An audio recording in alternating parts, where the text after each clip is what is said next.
These are the sons of Jacob who went with their father to Egypt, each with his family: Reuben, Simon, Levi, Judah, Issachar, Zebulun, Benjamin, Dan, Naphtali, Gad, and Asher. Joseph was already down in Egypt.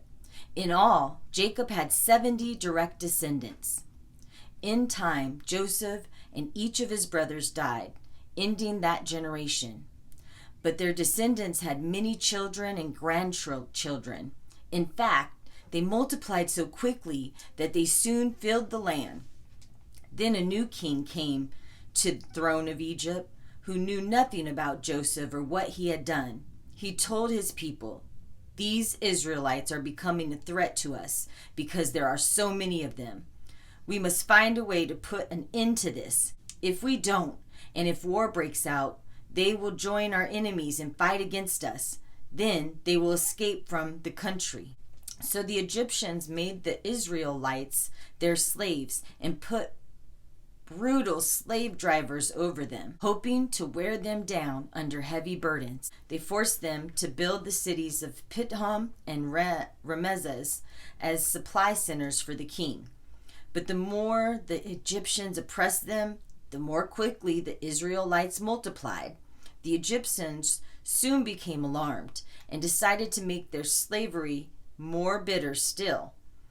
They were ruthless with the Israelites, forcing them to break bricks and mortar and to work long hours in the fields. Then Pharaoh, the king of Egypt, gave his order to the Hebrew midwives, Shiphrah and Puah.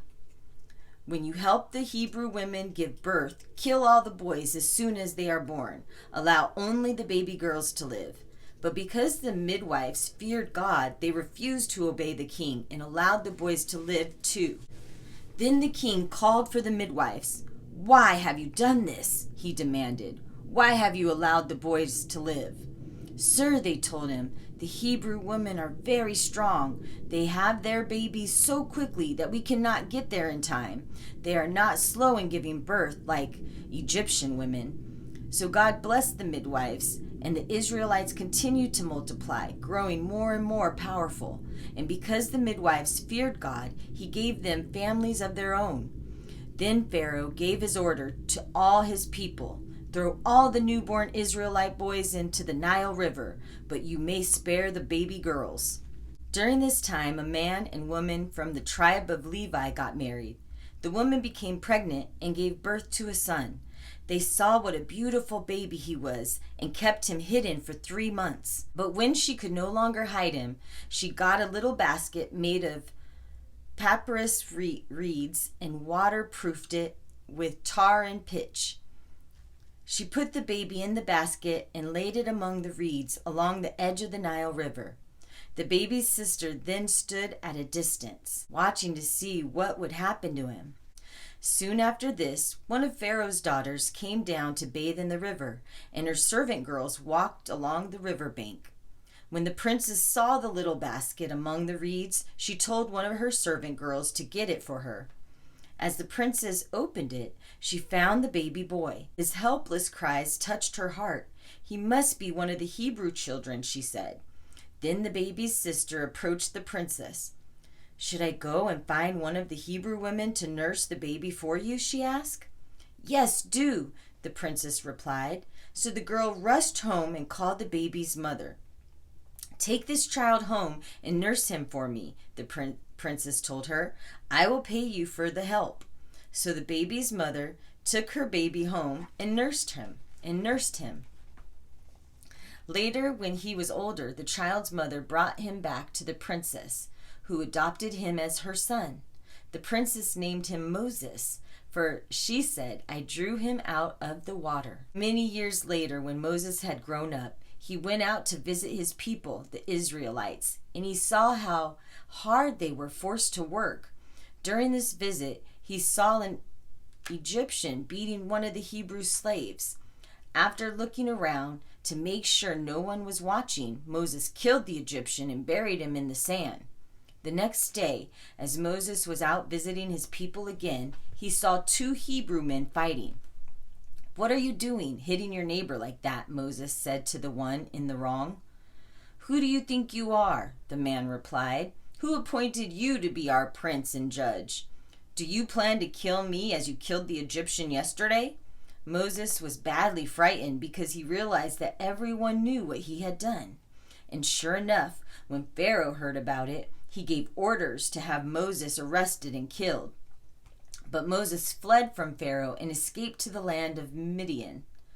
When Moses arrived in Midian, he sat down beside a well. Now it happened that the priest of Midian had 7 daughters who came regularly to this well to drink water and fill the water troughs for their father's flock.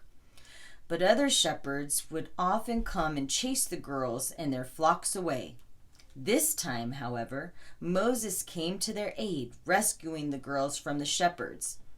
Then he helped them draw water for their flocks. When the girls returned to Reuel, their father, he asked, "How did you get the flocks watered so quickly today?" "An Egyptian rescued us from the shepherds," they told him, "and then he drew water for us and watered our flocks." "Well, where is he then?" their father asked. "Did you just leave him there? Go and invite him home for a meal." Moses was happy to accept the invitation, and he settled down to live with them. In time, Reuel gave Moses one of his daughters, Zipporah, to be his wife. Later they had a baby boy, and Moses named him Gershom, for he said, "I had been a stranger in a foreign land." Years passed, and the king of Egypt died, but the Israelites still groaned beneath their burden of slavery. They cried out for help, and their pleas for deliverance rose up to God. God heard their cries and remembered his covenant promise to Abraham, Isaac, and Jacob. He looked down on the Israelites and felt deep concern for their welfare. One day Moses was tending the flock for his father-in-law Jethro, the priest of Midian, and he went deep into the wilderness near Sinai, the mountain of God. Suddenly the angel of the Lord appeared to him as a blazing fire in a bush. Moses was amazed because the bush was engulfed in flames, but it didn't burn up. "Amazing," Moses said to himself. "Why isn't this bush burning up? I must go over to see this." When the Lord saw that he had caught Moses' attention, God called out to him from the bush, "Moses, Moses." "Here I am," Moses replied. "Do not come any closer," God told him. "Take off your sandals, for you are standing on holy ground." Then he said, "I am the God of your ancestors, the God of Abraham, the God of Isaac, and the God of Jacob."